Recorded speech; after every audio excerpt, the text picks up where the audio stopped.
first on Guam.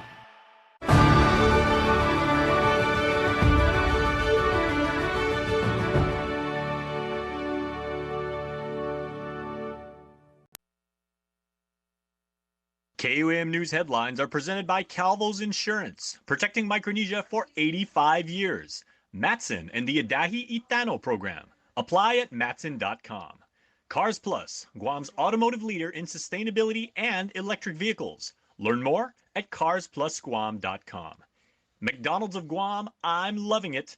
And King's Restaurant, serving your local breakfast, lunch, and dinner favorites for over 45 years.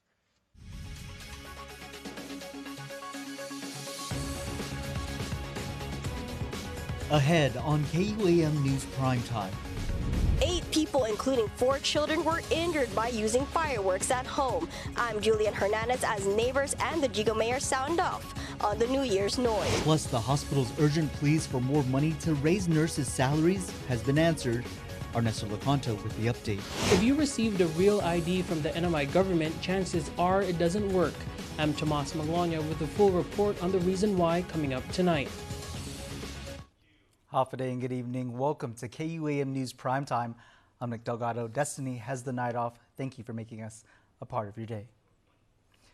As we all counted down in bringing in the new year, unfortunately for one family, celebrations went wrong as 8 people, 4 of them children, ended up in the hospital.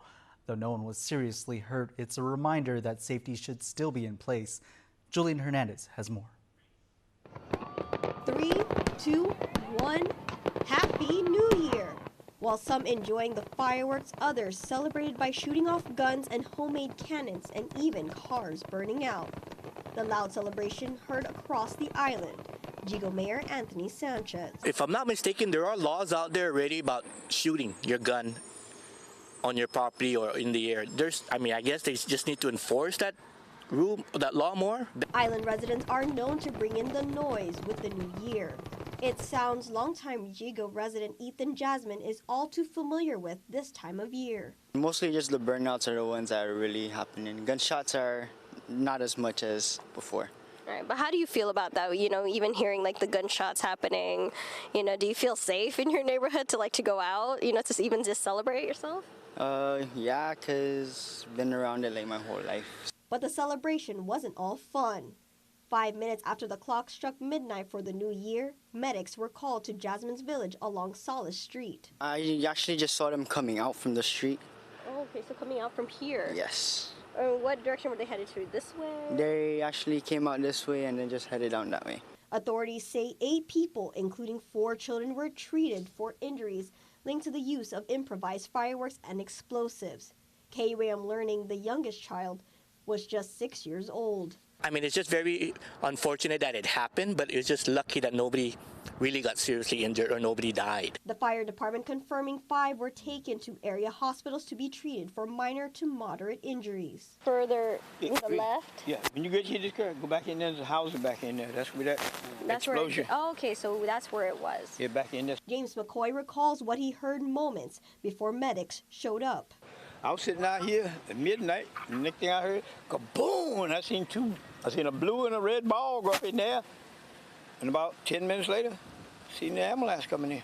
The incident comes after consumer-grade fireworks were made legal. The law, however, still requires more work, but the public can expect to buy it in stores. It's work that has McCoy saying it shouldn't have been made legal. Okay, that was the stupid thing they ever did.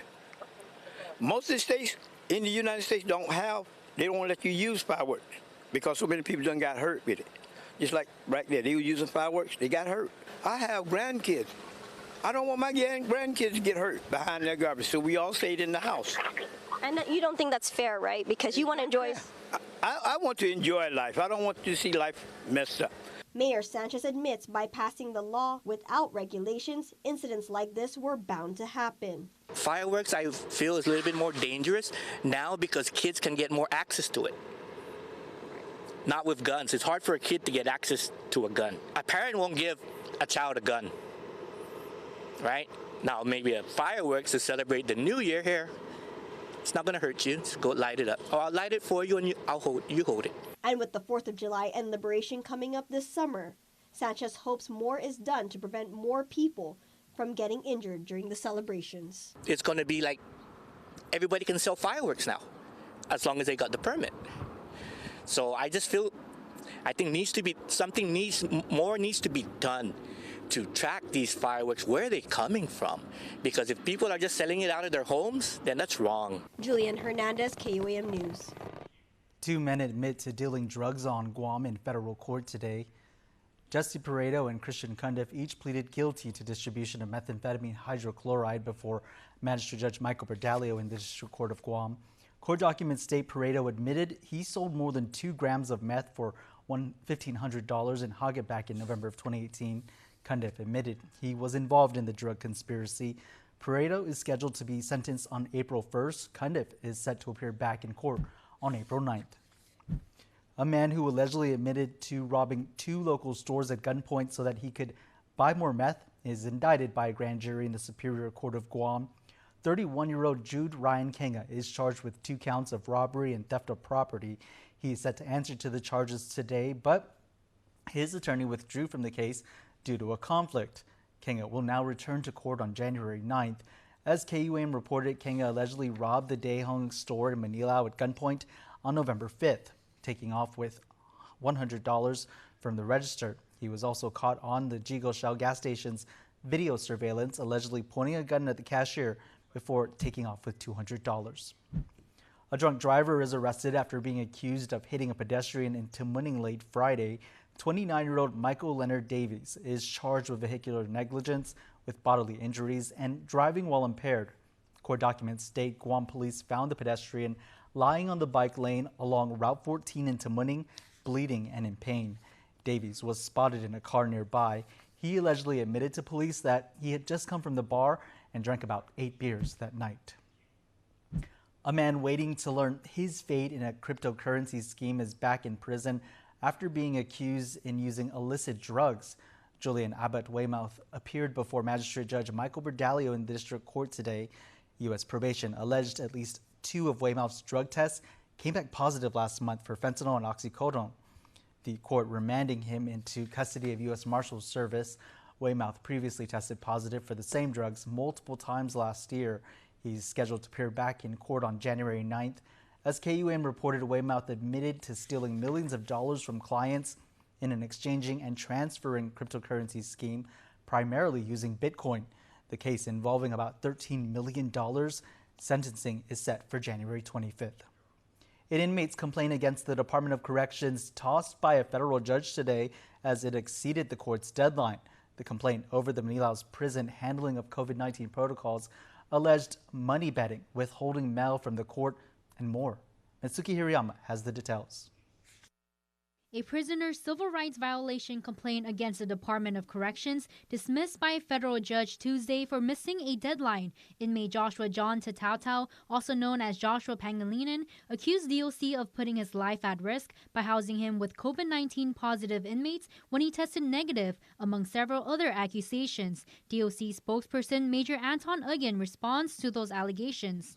I cannot verify those claims right now, but again, any move with regards to the COVID is as a result of a medical decision. So I don't get involved in all their medical issues, or have access to all their records. But if he was moved, again, we rely on the advice and consent and advice of the medical. It's not the first time the inmate lodged a complaint against the prison or had his case tossed, the first time for failing to update his address within 30 days after legal documents were returned to the court as undeliverable. But he alleges the prison intercepted the legal mail. Tatautau has been incarcerated at the Manila prison since February 2014, serving a 12-year sentence for burglary as a second-degree felony. Again says it's unclear why the mail never came into his possession. I can't speak to the specifics of it. Like I said, I don't have access to the mail log. I don't have access to those things on why he didn't receive his mail.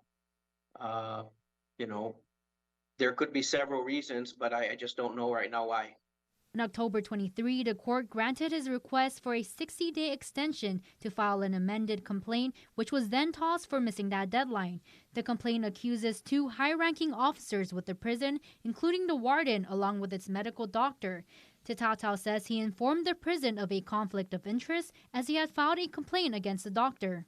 Just because inmates don't get what they want, when they tell the doctor what they want and the doctor says no, they've tendency to want to file a complaint because the doctor doesn't give them what they want in the manner they want it. And that's not the way it works in prison.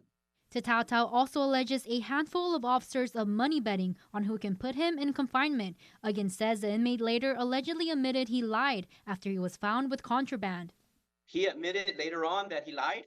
He admitted to the lieutenant at the housing unit that he lied about his complaints and that he was frustrated and he didn't want to get moved out of the unit. So he thought if he made a complaint against the officers, we would not move him for violating the rules. But he is currently back at the minimum security, minimum in. Meantime, Tatao remains in the halfway house for rehabilitation and is set to be released from prison on February 2026. No word yet if he plans to refile his lawsuit against the prison. Mitsuki Hirayama, KUAM News. It appears the Guam Memorial Hospital's urgent pleas for more money to raise nurses' salaries has been answered. GMH saying the funding is needed to stem a growing exodus that could endanger patient care. Nestor Lecanto reports. GMH Administrator Lillian Posadas warned just last week about the alarming loss of 70 nurses. And we still continue to lose more nurses, converting to part-time and resigning to go elsewhere. She sent a letter to Speaker Therese Terlahi seeking her support as oversight chair for some $7.5 million for a new 6-step base pay increase. To underscore her request, she cited examples such as patients having to wait more than 20 hours in the emergency room for an inpatient bed because there weren't enough nurses to meet the demand. In response, Terlahi reached out to the GMHA Fiscal Review Committee created last year by the governor. First, she pointed out that while Administrator Posadas requested $7.5 million, other calculations support that $5 million will be sufficient for the remaining FY24 pay periods. And she said GMH has the authority to raise salaries on its own. Then she recommended tapping into the hospital's remaining American Rescue Plan funds or reprioritizing the balance of a previous $30 million legislative appropriation. Finally, the Speaker also drafted a last-minute bill to supplement the GMH budget through the general fund. Apparently, the hospital will opt to reprogram $5 million from the legislative appropriation. The Speaker's office provided a copy of a letter from Administrator Posadas, who confirms there's enough money left, which will be reprogrammed for the critical pay increase. Nestor Lecanto, KUAM News. And the critical shortage of healthcare professionals had the newly formed Health and Social Services Workforce Development Collaborative coming together recently. Adelup announcing today that members including officials with the colleges, the hospitals, public health, behavioral health, and Department of Administration is in that group. Officials gathering for a 3-day summit, recently hosting strategic planning sessions and developing a comprehensive roadmap for the future of health and social services workforce development in Guam. The governor established the group by executive order last October. Governor Lulian Guerrero stating, quote, "This collaborative marks a pivotal moment in Guam's journey toward becoming the premier health and social services training center for all of Micronesia, and our founding members and their respective organizations are committed to driving these initiatives forward in the forthcoming months." Time for a quick break, but keep it here. You're watching KUAM, your leader in local news. Peacock is streaming your NBC local station now. A tip sending police. Get your local news and weather. Wow, definitely one of a kind. At home or on the go. Mitigation process. Plus, your favorite NBC shows. From morning till night, live. Welcome to Today. So good to have you with us. You make a great team, huh? And so much more. Welcome aboard. That was awesome. All in one place. Streaming now on Peacock. Zoom Zoom! 'Tis the season for speed, and Docomo Pacific is putting prepaid customers in the fast lane. Starting November 3rd, 2023 to January 31st, 2024, every $5 prepaid card purchase from a participating store gives Docomo Pacific customers a chance to win a brand new Mazda 3. So load up at participating stores and drop off your entry to any Docomo Pacific retail store. Docomo Pacific, better together. Some conditions apply. Visit DocomoPacific.com for details. While you've been waiting to see if EVs are a thing, My dad went electric. Up to 360 miles on a single charge. And if my dad's on board, yours could be next. You know, I'm doing this for the next generation. Dad, we are not having the grandkids conversation again. No, I'm just saying EVs are good for any generation. Or all generations. Generationally good. Introducing the all-electric Hyundai Ioniq 6 with up to 360-mile range. When it comes to EVs, we're thinking of every mile. Don't need a work break, keep the smile on your face. The moments you can't replace, and I'll be around. Whoa, you can count on me. You can count on me for life. Wherever life takes you, we're always here for you. Calvo's Insurance. Count on us for life. Mickey D's McCrispy. Formerly known as the Crispy Chicken Sandwich, now has some respect on his name. Ba-da-ba-ba-ba. Real talk. The Spicy Crispy Chicken Sandwich should have been named Spicy McCrispy from jump. Ba-da-ba-ba-ba. What you need to know from the Northern Marianas. Follow KUAM CNMI on Instagram for the latest regional headlines. Welcome back to Primetime. 2024 is off to a deadly start in Japan, where a desperate search for survivors is underway after a powerful 7.6 magnitude earthquake struck the country. Megan Fitzgerald has been following it all and has the story. This is the moment the dangerous and powerful earthquake struck, rocking this train platform, violently shaking homes, residents inside grabbing on to whatever they could as the ground beneath them shook. At this store, people fled as food tumbled from shelves. The quake also sparking this massive fire in Wajima. Tonight, officials say at least 4 people are dead as rescuers search the rubble for more people trapped in their homes and under buildings. The magnitude 7.6 quake, the strongest of several to strike the western region of Japan. Everybody was panicked that time. Wow. Johnny Wu shot this video in Nagano, where he was visiting to snowboard. You can see all the snow from the electric wire goes down and also from the roof go down. Soon after the earthquake, Japan issued a major tsunami warning with initial fears that waves could top 16 feet. Nearly 100,000 people told to evacuate and seek higher ground. That warning now downgraded. But officials are urging people to stay away for their own safety. It was the first major tsunami warning since the massive 2011 quake and tsunami that killed nearly 20,000 people. Tonight, the nation now facing the aftermath of another powerful quake. Tens of thousands are without power, and roads in the region are cut off. This woman documenting the damage in her neighborhood. We're in serious trouble, she says. Please come help us. North Korean leader Kim Jong-un has kicked off 2024 with a dire warning to the U.S. This could be first of many such news-making headlines coming from the leader as Americans prepare to go to the polls this year to choose a president. Natalie Brand has more details from Washington, D.C. North Korean leader Kim Jong-un rang in the new year with a rally, hours after threatening to thoroughly annihilate the U.S. and South Korea if provoked.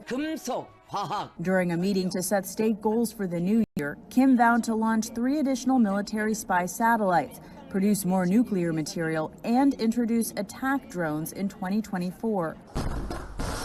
North Korea test-fired its most advanced ballistic missile on December 18th that exhibited range to hit anywhere in the U.S., according to Japan and South Korea. Kim suggested he'll intensify weapons tests ahead of the U.S. presidential election.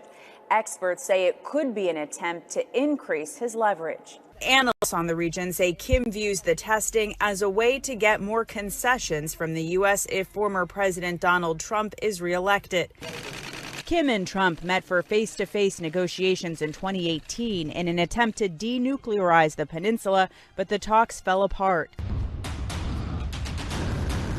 Since 2022, North Korea has conducted more than 100 missile tests, prompting the U.S. and South Korea to expand their joint military drills. Natalie Brand, CBS News, Washington. If you got a real ID from the CNMI, chances are it doesn't work. When scanned at the airports and businesses in the States, regional correspondent Tomas Magotnia files this next report with the reason why and what's being done to fix it. The NMI's Real ID has a real problem. And our Real ID is not in operation, right? We have halted. It's been suspended because we don't have the funding to actually bring it back. The Department of Public Safety needs at least $600,000 to restart the program. That figure also includes overdue payments. The clock is ticking as the national May 2025 deadline to be compliant nears. Many NMI residents attempting to use the ID at U.S. airports and businesses say it doesn't work. So we asked, what's the deal if it's real? Because I tried it in Sacramento, it didn't work. I tried it in Seattle, it didn't work. And so they have their own reason. But my point is that we're paying you for the service. You must ensure that the entire United States is updated on that, because their reason is that these jurisdictions or locations that they're scanning Real IDs are not updated because they're fed every day. And if the system does not download the latest feed from different locations, I can give some credence to that a little bit, but my point is that's not what we have to worry about. The chief says a new vendor called Veridos bought out the contract last year. The NMI stopped issuing Real IDs in 2022. They hope to find grants and potential local funding to make it the real deal. That is why the stipulation of restarting that is for them to uphold their part, because we paid for the service, you paid for that Real ID, therefore it should not be an issue, right? You should not be worried, is it going to work this time or is it not? Is it going to work in Houston or not, right? Tomas Maglonia, KUAM News, Saipan. A baby boy is the Northern Marianas' New Year's baby, Evelyn Rhoda and Augustina Zuzu, welcoming their baby boy, Erich Rhoda Chenazuzu, on January 1st at 9:17 Monday night. The New Year's baby, weighing 5 pounds, 11.7 ounces, came after 8 hours of labor and is the couple's second boy. In an interview at the hospital, the mother told KUAM that she was surprised because her original due date was on January 17th. She says she feels overwhelmed, but also blessed to give birth to the first baby born in the Commonwealth Healthcare Center on Saipan in 2024. The family from Dun Dun Village receiving several gifts from Marpac, including diapers and wipes, and part of the New Year tradition. A public hearing scheduled this week on a bill that remedies a quirk in the law that makes it tougher for many to build homes and could also help better protect Guam's main water source from potential contamination. Nestor Lacanto explains. Bill sponsor Senator Chris Duenas describes the dilemma of many who own subdivided property that was not recorded by their parents before they passed on. It is an injustice, it's a disparity in law, and it has caused a lot of problems in our community with regard to people being able to build affordable housing, because they're not allowed, even up to a quarter acre, they're not allowed to put the septic system on their property. One particular family, their testimony is straight away that 3 of their 11 family members basically just left Island pretty much for the sole reason that they couldn't build a home. And they were just priced out of the market to try to build it and have to buy property. And they were like, wow, I have this, 1,000 square meter lot. My neighbors are building houses, but I can't because our family land was given to us, by court order after our parents died. Not being able to get septic system permitting is a major roadblock, but Duenas doesn't want to remove that protection for our main water source either. Instead, he's proposing to amend the law to require a specific type of leaching process called a Type 4 nitrate removing system, used globally and pioneered in Japan. It is a system that literally cleans toilet water and dirty water before it even goes to a holding tank where it can eventually be leached out. This law is doing what EPA told us to do. They said in order to remedy this, never mind about the fact that we're going to treat everybody the same because the law exists where there's a disparity. Just go to a Type 4 system and we'll sign off on the paperwork. The public hearing on the bill is scheduled for Thursday. Nestor Lecanto, KUAM News. Thanks, Ness. In other news, according to a Port Authority news release, an annual survey of Port Authority of Guam employees indicates 98% of them reported positive work experiences in 2023. That's up from 97% from the previous year. However, employee morale dropped from 98% in 2022 to 91% in 2023. 93% believe they have a safe work environment, 91% reporting they had the necessary resources to do the job, 90% responding that they believed that management was concerned about their safety and well-being. This was the fourth annual survey. The participation rate, 84%, or 313 out of the 372 employees.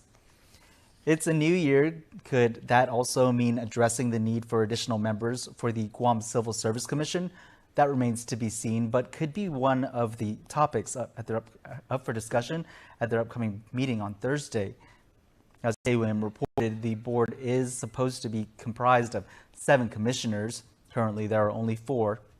The 3 remaining positions have been vacant for quite some time, which has made it difficult for cases to be heard in a timely manner due to a lack of quorum and the inability to receive a unanimous vote of 4 by the board. By law, when a position becomes vacant in the commission, the governor has within 30 days to fill that vacancy. The positions have remained vacant for quite some time now. The Civil Service Board is set to meet Thursday, January 4th at 9 in the morning at the CSC Board hearing room. Neil Kantagai is a talented artist who was born and raised on Guam. Currently an artist assistant in Philadelphia, the University of Guam alum took time out of his holiday visit to not only do a eulogy lecture, but also stop by the studio. He spoke with our Jonah Gacharfris on everything to what inspires his body of work to his first solo show made possible by a fellowship. For 30-year-old Neil Frianeza Katangay, he said growing up he would ask his dad to draw various cartoons or objects. Although his dad wasn't an artist, it was that simple gesture of sketches and line drawings that would prompt Katangay to want to learn more about art. As I started to go throughout, from elementary school to middle school to high school, I was just really, really into art. I was drawing like all the time. Sometimes it wasn't even on paper, it was on my lunchbox, my folder, the desk, the wall, places you shouldn't be drawing as a kid. And I just started getting really, really interested, trying out different mediums. Obviously at first it's pencil, crayons, and then you go to, markers and all that, and then you get into painting. So it was just, I was always fascinated with art. Once he graduated from Father Dueñas Memorial High School in 2011, Neil enrolled at the University of Guam, initially as a med student, but realizing the passion wasn't there. So he sought elsewhere, specifically art courses. And I fell in love with it. I learned so much. I had Rick Castro, he was my first art professor, and I learned so much, and I was like, you know what? This is actually what I really want to do, because I've been doing this for a long time, and I feel like there's more to learn about it. What does this look like as a career? So I started to take those classes, and even my parents saw the initial difference when I was in the program. The program's fantastic, and it kind of made me, kind of really supercharged my passion, for the visual arts. And everything that surrounded it, it supercharged me so much that, I didn't clock in, clock out as a student. Like when I went home, I did more research. I practiced even more. After UOG, he continued his artistic and personal growth journey, receiving his master's in fine arts at the Pennsylvania Academy of the Fine Arts. It's here where Katangay's work started to shift from the use of paint to 3D, sculptures, and even video.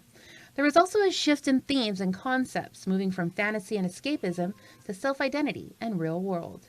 Ethnicity-wise, I'm Filipino, but I'm born on Guam, so I'm considered Guamanian.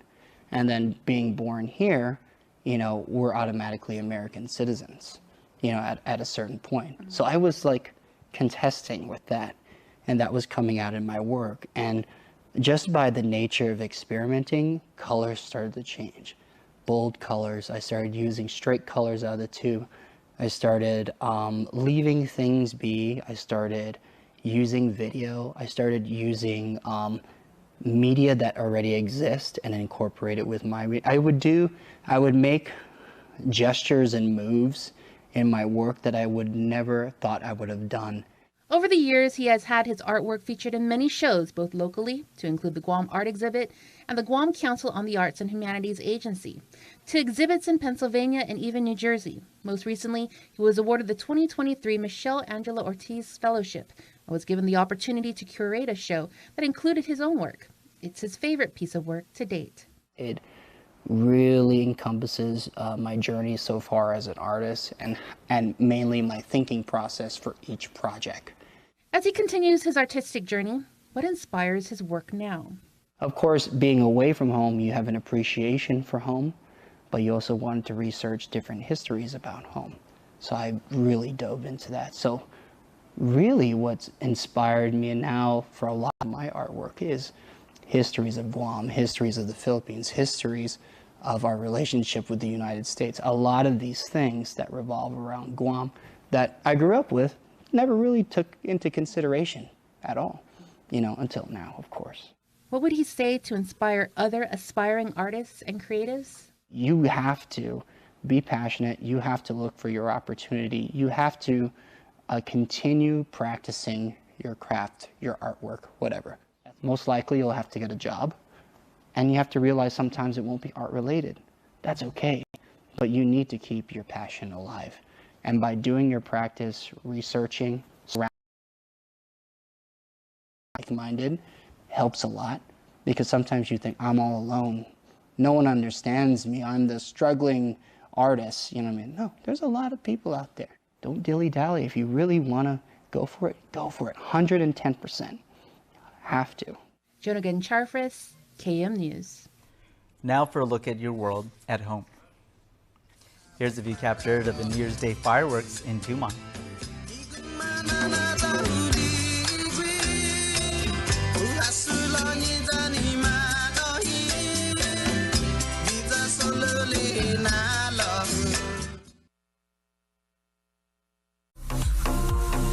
Are you ready to drive into the future? Introducing the all-new BMW i Family, Guam's only all-electric luxury vehicle.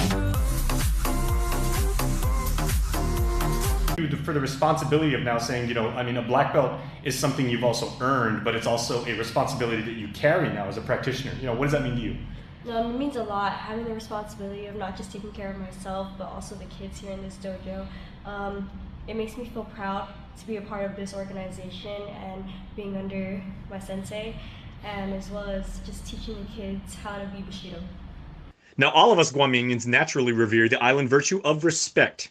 Kini Diras has a special bond with her sensei, who coincidentally just happens to also be her godfather. My routine, I always have to amen first. He's still my Nino. He's been my sensei first, but of course, culture-wise, respect is a big thing here, so of course I got amen my Nino first. And in competition, the exchange you have with your opponent is something completely unique to this sport. I believe that, and I was taught that in Kyokushin, when you spar with somebody, you're either going to bring their energy level up or you're going to bring it down. So if you come with a very strong mentality, strong fighting spirit, and your opponent's the same, and you exchange, the conversation, you have a conversation, you elevate. But if you come with a spirit and say, oh, I don't want to do this, you without knowing, you detrimentally affect your opponent's experience with you. Mm-hmm. So as sensei, Tony Rodriguez ensures the foundations always remain for his students, but that they also genuinely enjoy the experience and being part of a team. Right before they go on, I just say, have fun with it. There's nothing else we can prepare for. It's here, so go on there and do your best, and then we'll take it from there. And then usually after the match, of course the results not what they wanted, but they're angry, and it's like, okay, what did we learn? Did you have fun? First of all, did you have fun? And if you did, then cool. Then let's go back. Let's see. Let's come back next time. So the idea is also is teaching the concept of let's go out there and win. But at the same time, a loss, you learn so much more from a loss. The sports is supposed to be fun. Yeah, it's supposed to be. First and foremost, it should be fun. Yeah. KUAM Sports Ambassadors is brought to you by Subway, Powerade, and Body Armor. All right, everybody, it is the first house to home of the new year. And even though Christmas is, like a few days behind us, it apparently seems, ladies, Liz and Gina from Remax Diamond Realty Guam, that Santa has brought you somewhat of a late Christmas present.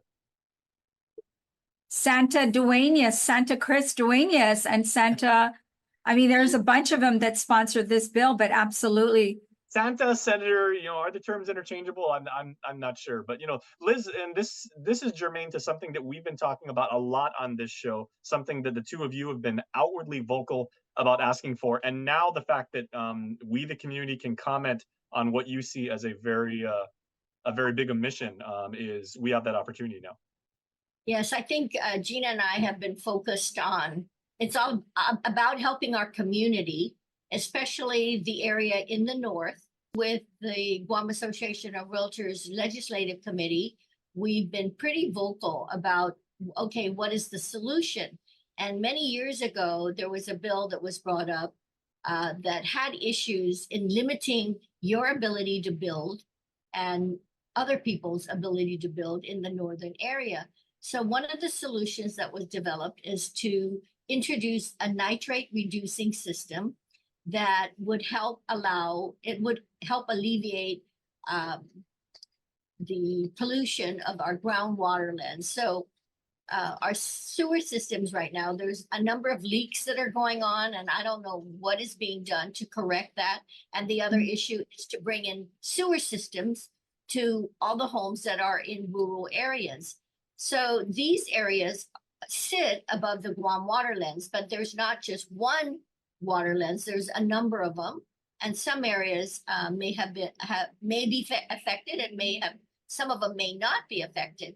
But I think the key here is to allow our people to have the ability to build and to also alleviate pollution through the nitrate system. So Senator Chris Duenas is introducing a bill to help allow for that system to market it here on Guam so that our consumers could utilize it versus always saying, no, you cannot build, you can't do this, you can't do that.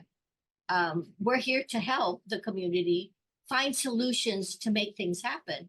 So it's imperative for our community to come out and speak to support this bill.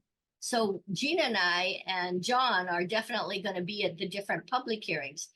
There are two of them. I would say so. I'd say don't make plans to visit Gina and Liz down at Remax like anytime Thursday, January 4th from maybe starting at around 9 a.m. because they've booked their calendars already. That's correct. Yeah. And so should you if you care as they do about this issue. And Gina, now that a solution has been proposed, so basically you're saying it's the community's opportunity to amplify that signal of concern and let the senators really know that not only this is a big problem as they see it, but also there is. Do you see this as a viable, optimal solution? It's the solution that EPA actually suggested to some of the families that had gone into EPA seeking out a building permit. So one of the issues that Liz and I have always had about this is, number one, they're not. The way the interpretation of the law right now says that EPA can allow people who have a parental subdivision. So your parents subdivided the property and gave it to you. So EPA is interpreting the law this way. If you have a parental map, we're going to let you build. As long as you have a 1/4 acre or more, we'll allow you to build. If there's no sewer in your property, we'll let you do a septic tank. But if you have a map that was created and ordered through the court because your parents are already dead, so this is called a decedent estate. And this confused me because in the law it said there were two entities that were exempt from the subdivision law, decedent estate and parental maps. But for some reason, EPA's interpretation is that only parental can build. Decedent estates are not being allowed to. And when that occurred, I mean, for me, I couldn't wrap my head around that. So the properties could be identical. They could be side by side, but my property was given to me by my parents who are still living. And your property, Liz, is given to you by your father who's passed away, and you cannot build, but I can. That does not seem like it just, how can the government, how can our island, treat two people like that? It doesn't sit well with me. And I've had an issue with this when it occurred. But so that's one problem, is the fact that the way EPA interprets the law is, that's their interpretation. They will allow parentals, but not decedent. So that's my first big issue. But when we approached EPA, and EPA said, listen, we're doing it because of this reason. We're trying to protect the environment. Who doesn't want to protect the environment? Just because I want to build a home doesn't mean I don't want to protect the environment.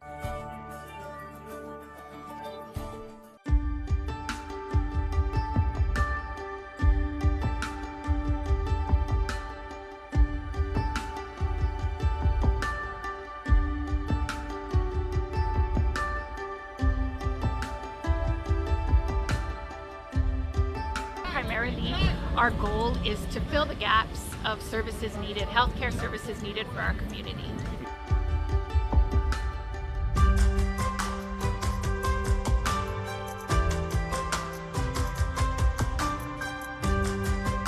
We're just very thankful, we humble beginnings in getting a lot of people together to just be able to provide services, healthcare, education, and other support services for our community. And now just bringing very good, smart people together to help us, we're able to expand our services.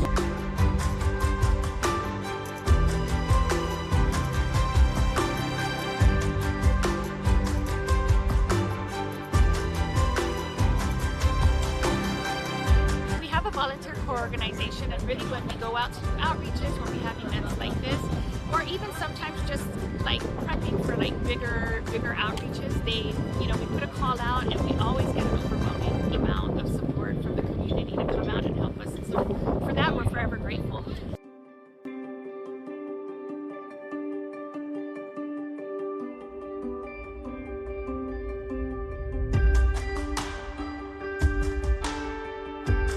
We're asking our community, our people, for assistance, but also asking those that may need assistance and help to please reach out to us, because we're here. There's always a way to find a solution to whatever challenges they're facing.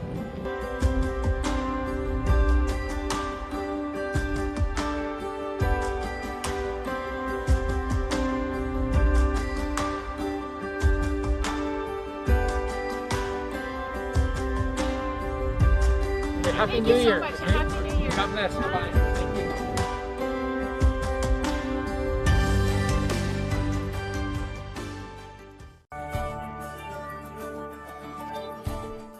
Weekly Renewal is brought to you by Calvo Select Care. Half a day, I'm Claire Calvo, bringing you your weekly renewal. For this week's weekly renewal, we'd like to introduce Calvo Select Care Wellness Partners. Select Care has been a proud sponsor of the show for over 10 years.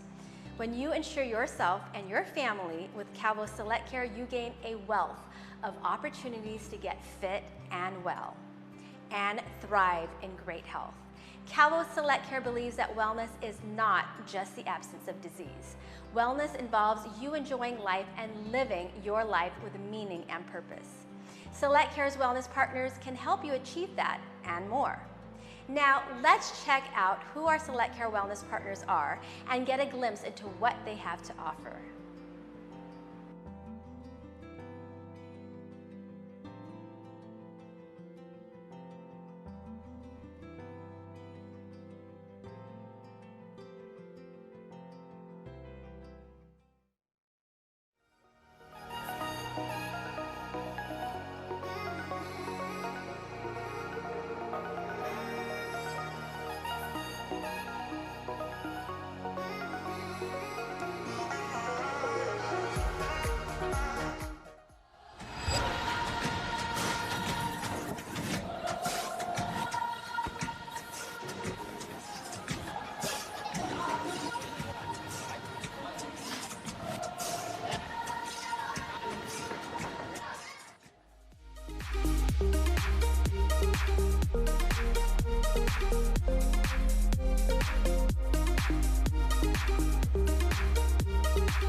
Looking ahead, our next few segments on the Weekly Renewal will feature key individuals from our wellness partnerships who will talk to us about their valuable health programs a bit more in depth.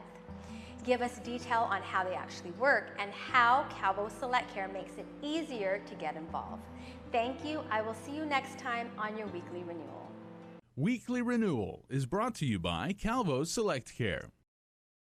Guam's auto appearance specialist, Elegant Reflections, has been providing the automotive industry with professional detailing and car care products at its highest quality, from complete detailing, full interior detailing, exterior detailing, headlamp restoration, hand washing, seat and carpet shampoo, engine degreasing, undercarriage cleaning, paint sealant, fabric protection, paint oxidation removal, and so much more. Visit us at our new location. Call 646-5555 for an appointment. Elegant Reflections, Guam's auto appearance specialist, over 20 years of experience. In 2022, the all-electric Hyundai Ioniq 5 won the award for World Car of the Year. So, of course, the all-electric Hyundai Ioniq 6 just had to go out and win World Car of the Year for 2023. Because everyone knows how competitive sibling rivalries can be. World Car of the Year, 2 years in a row.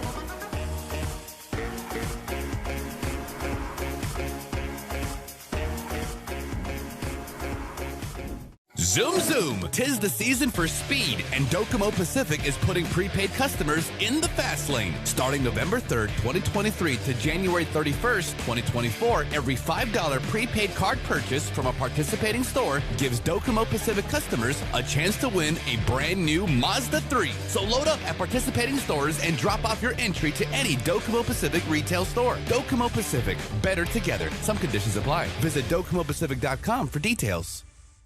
Tonight is now chicken night? Oh, yes, it's chicken night. Kentucky Fried Chicken night. Oh, yes, it's chicken night. Oh, what a night. Oh, what a night. Make it a chicken night with KFC's $25 fill-up box. Yes, make it good. Today, my name is Specialist Pilot. I just want to say I love you to my families and friends back home in Guam, and Merry Christmas and Happy New Year. Viva Guam! Alpha Day, my name is Sergeant Saliva from Alpha Company 1st 294 Infantry Regiment. I just wishing my family, friends, a happy holiday, and I'll be back home soon. Hooah! Alpha Day, MD, Sergeant Camacho from Alpha Company 1st Platoon. I just want to wish a safe and happy holidays to my family and friends. These special season's greetings from our troops are brought to you locally by KUAM Communications, bringing families together. That as you succeed, you should give back. That you reach around and help those in need that are around you. Every one of you here, and many who could not attend today, must also believe in the same thing, or you wouldn't be here. In line with the holiday season and their mission to help young Guamanians who, for whatever reason, find themselves in need, the Children's Ark issued their first grants to several local families. For the Children's Ark, this is our very first grant day. So we're very excited. We've worked hard to get to here. And to be honest, we've been able to award 6 different recipients this time around. They're all of different medical situations that they're going through. In all, 6 donations of $3,000 were given to families with children with medical needs. These are things that they didn't expect they could do or get to help them along with the challenges they face. And this is just the beginning, as the organization says more is to come. You know, it's really just a small token of what we can do to give back to the community. They've used a series of fun activities to gather funding to help people that need it most. All of the proceeds stay here locally to help local individuals. And our mission has always been about assisting those that need the help for medical, even legal, and even housing assistance. The families where the kids are impacted the most, that's the Children's Ark. For these selfless givers, it's not an assignment or an obligation or seasonal duty. It's a genuine commitment to care. To everyone who opened your hearts and contributed, whether big or small, your donations will make a tangible difference in the lives of the recipients. And that has always been the goal, and what drives us to do what we do is that we want to make a difference in people's lives. We don't want to just hand out checks. We truly wanted to make a difference and to contribute enough so that it could help you, really help you. Giving Every Tuesday is brought to you by J. Goodman, a happiness company.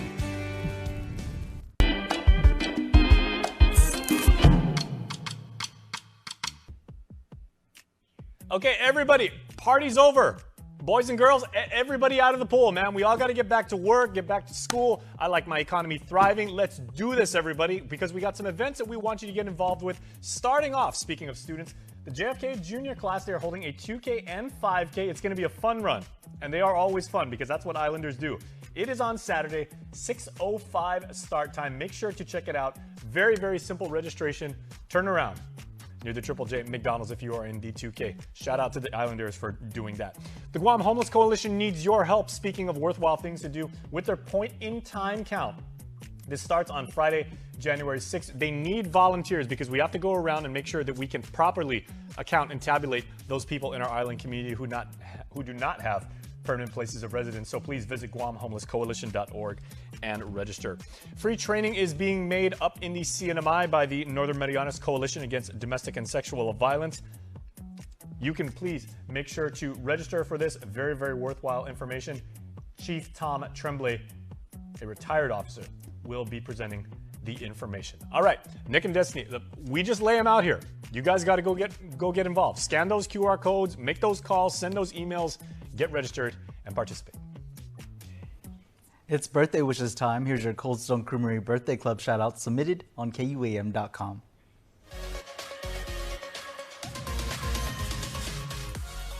All right, it's the first birthday shout out of 2024. So happy birthday to Riley Joe and to our New Year's Love You Always from Papa and Nana. Miyukiko Kostelny, happy birthday to you and enjoy your special day, Coco. Keep soaring high, beautiful. And we have some belated birthday shout outs because Noah Babata, happy New Year and happy birthday to our New Year's baby from your Regis and Babata families. Victoria Lujan, born on December the 30th, and we want to wish our precious princess a wonderful and happy birthday number 6 from all your family on Guam and abroad who love you so much. They say enjoy your special day. Christine Babata, also born on the 30th. Happiest of birthdays for Christine from Dion, Chelsea, Noah, Wyatt, and Renesmee. We love you and everything you do for us. And Elaine and Rick Mendiola on New Year's Day. Dad and I would like to wish you both a happy birthday and happy New Year. May our Lord bless you both and keep you safe. Love you always. And that's your primetime show. Thanks so much for watching. I'm Nick Delgado. Stay safe and have a good night.